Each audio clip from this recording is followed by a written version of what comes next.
My name is Ilima-Lei Macfarlane, and I am from Nu'uanu Valley on the island of Oahu. Chee! Where's my Nu'uanu at? I actually grew up right next to Kuleana Summer Palace, so the park is like my backyard. If you guys ever go down that hill with the big banyan tree, my house is literally right there next to it. I currently live and reside full-time in San Diego, California. I attended San Diego State back in 2009 was when I first made the move, and I ended up staying there. I get punched in the face for a living. That's what I do. I'm a professional MMA fighter, and I fought under the bright lights in front of sold-out arenas everywhere. And I'm literally locked inside a cage with another person trying to take my head off, basically. But this is so much more nerve-wracking for me. But I'm very honored to be here, and mahalo to Kuhio for having me.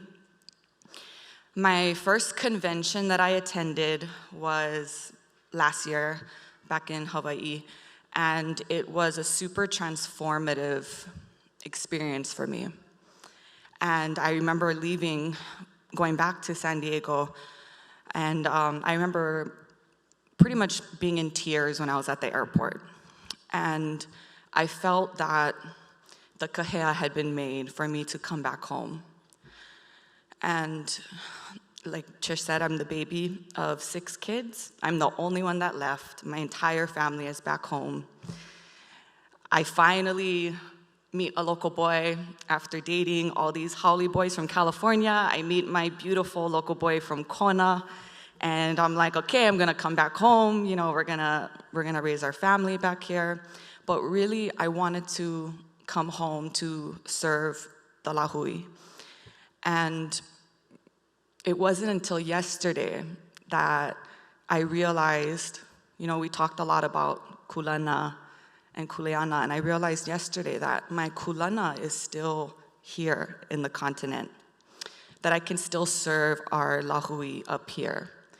And it's temporary. I do plan on returning back home one day, but I just know that right now I have unfulfilled Kuleana to our lahui.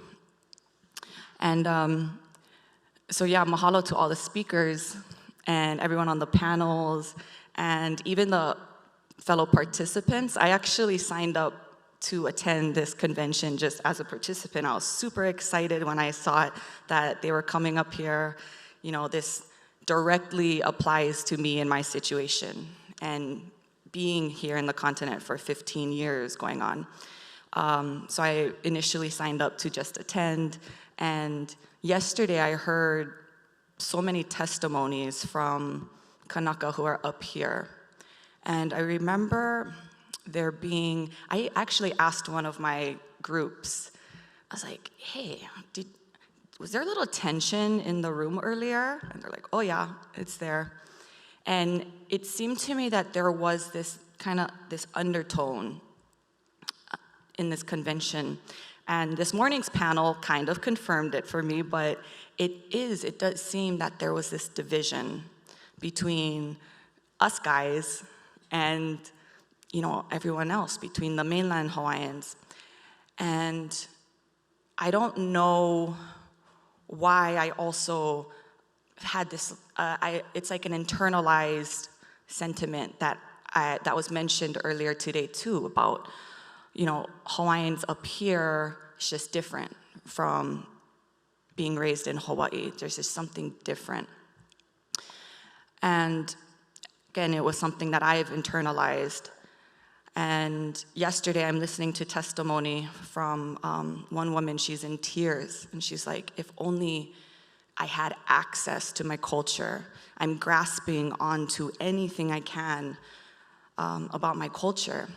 And I realized, so I'm gonna go off on a little tangent, but outside there's like a coffee stand in the lobby.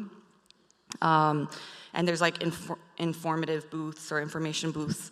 And so anyway, I'm getting my coffee yesterday, and I noticed that one of the booths, it had like the fake grass skirt around the border, like the cellophane grass skirt.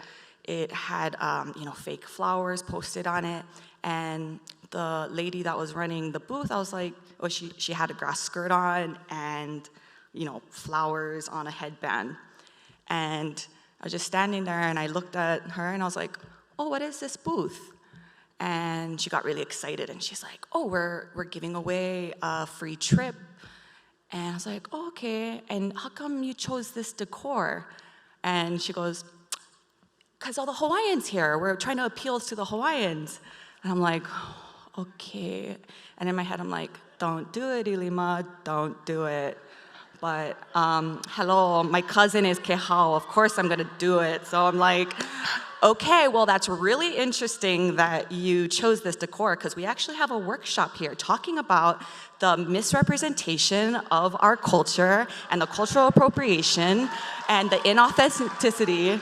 And I'm politely saying this, and in my head I was actually thinking about the video of Kuhio speaking about this, like, well, what happens when people type in Hawaiian shirt or aloha shirt?